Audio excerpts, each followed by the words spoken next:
afternoon, everyone. We launched the Election Threats Task Force to respond to a dangerous increase in violent threats against the public servants who administer our elections. We did so because countless Americans were enduring terrible threats simply for doing their civic duty. And we did so because threats to election workers constitute threats to our democracy itself. In just a few minutes, the task force here will meet to discuss its continuing work in advance of the upcoming election. But before we begin, I want to address the tragic shooting that occurred this morning at a high school in Winder, Georgia. We are still gathering information, but the FBI and ATF are on the scene, working with state, local, and federal partners. I'm devastated for the families who have been affected by this terrible tragedy. The Justice Department stands ready to provide any resources or support that the Winder community needs in the days ahead. Before I get to the work of the task force, I also want to announce two major law enforcement actions that the Justice Department is taking that are separate from the important work of this task force, but are part of our broader effort to protect our elections from unlawful interference of any kind. First, this morning we unsealed an indictment in the Southern District of New York of Konstantin Kalashnikov and Elena Afanasieva, two Russian-based employees of RT, a Russian state-controlled media outlet. They are charged with conspiring to commit money laundering and to violate the Foreign Agents Registration Act. That law, enacted nearly a century ago, was enacted to ensure that the American people were informed when a foreign power engages in political activities or seeks to influence public discourse. The American people are entitled to know when a foreign power is attempting to exploit our country's free exchange of ideas in order to send around its own propaganda. The company never disclosed to the That is what we alleged happened in this case. In the wake of Russia's brutal invasion of Ukraine in February 2022, RT, which was then known as Russia Today, was dropped by its American distributors. The company ceased its formal operations in the United States, and the European Union, the UK, and Canada banned RT's broadcasting. But as RT itself has boasted, the government of Russia continued to use RT to direct disinformation and propaganda. In the wake of Russia's brutal invasion of Ukraine, RT's editor-in-chief said the company had built, quote, an entire empire of covert projects designed to shape public opinion in Western audiences. We allege that as part of that effort, RT and its employees, including the defendants, implemented a nearly $10 million scheme to fund and direct a Tennessee-based company to publish and disseminate content deemed favorable to the Russian government. To implement this scheme, the defendants directed the company to contract with U.S.-based social media influencers to share this content on their platforms. The subject matter and content of many of the videos published by the company were often consistent with Russia's interest in amplifying U.S. domestic divisions in order to weaken U.S. opposition to core Russian interests, particularly its ongoing war in Ukraine. The company never disclosed to the influencers or to their millions of followers its ties to RT and the Russian government. Instead, the defendants and the company claimed that the company was sponsored by a private investor. But that private investor was a fictitious persona. The charges unsealed this morning do not represent the end of the investigation.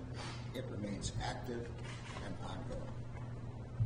In a separate enforcement action, the Justice Department is seizing 32 internet domains that the Russian government and the Russian-sponsored actors have used to engage in a covert campaign to interfere and influence the outcome of our country's elections. As alleged in our court filings, President Vladimir Putin's inner circle, including Sergei Kirilnikov, directed Russian public relations companies to promote disinformation and state-sponsored narratives as part of a program to influence the 2024 U.S. presidential election.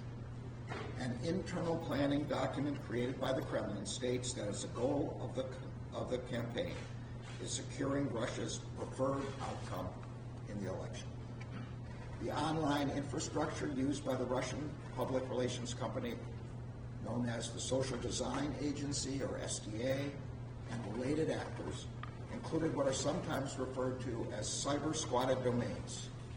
These websites were designed to appear to American readers as if they were major U.S. news sites like the Washington Post or Fox News.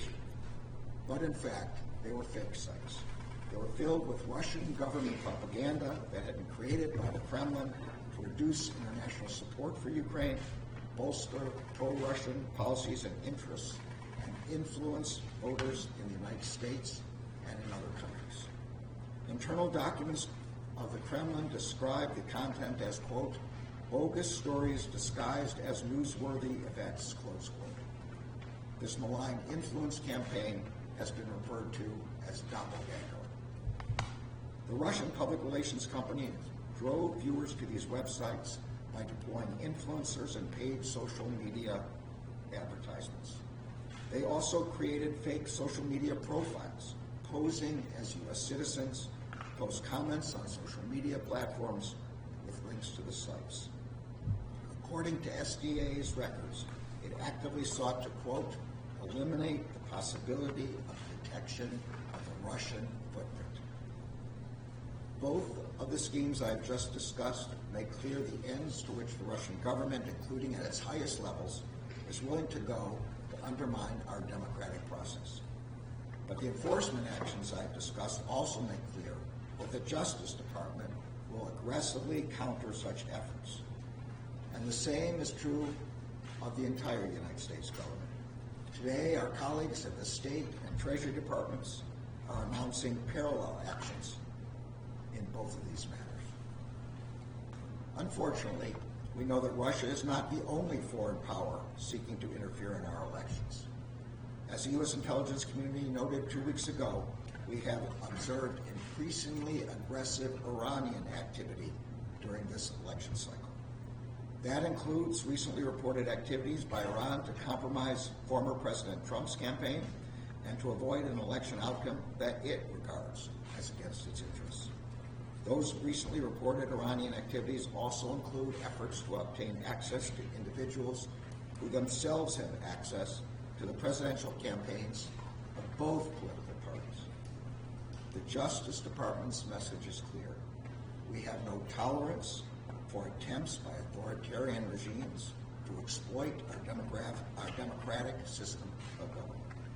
We will be relentlessly aggressive in countering and disrupting attempts by Russia and Iran, as well as China or any other foreign malign actor to interfere in our elections and undermine our democracy.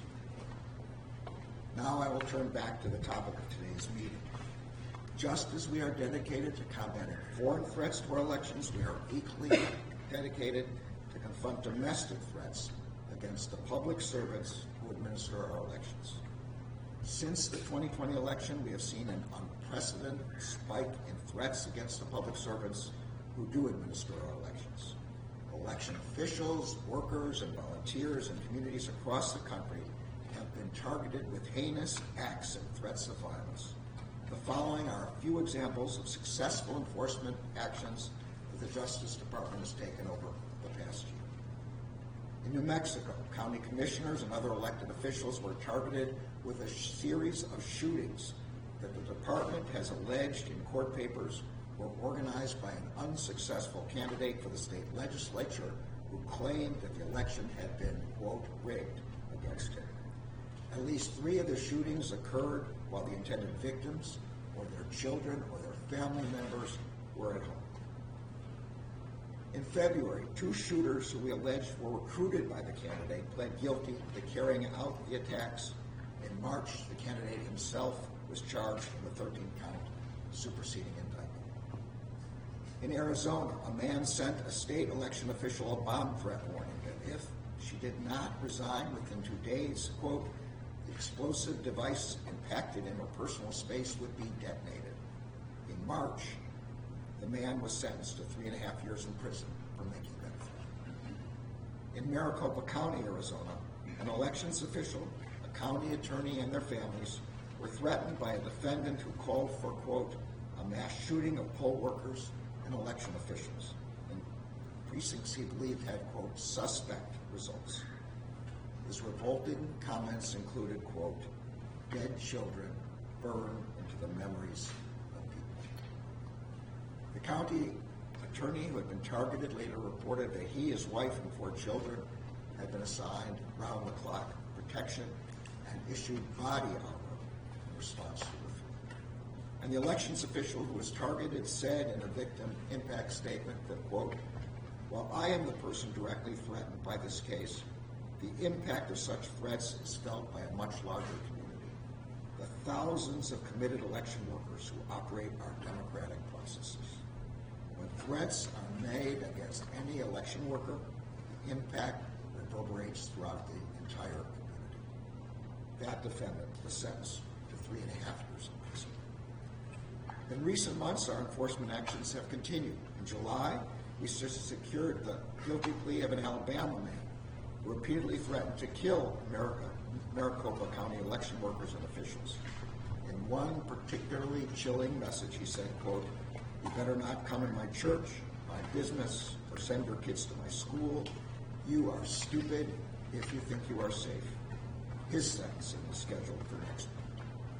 Also in July, the Justice Department secured a 14-month sentence for a man who sent a death threat to a Michigan election worker. In a voicemail, he said, quote, 10 million plus patriots will surround you when you least expect it, and he added, we'll kill you. Less than 2 weeks ago, we charged and arrested a Colorado man for allegedly threatening the lives of election officials, judges, and law enforcement officials in both Colorado and Arizona. As I have said before, and I will reiterate again today, these cases are a warning.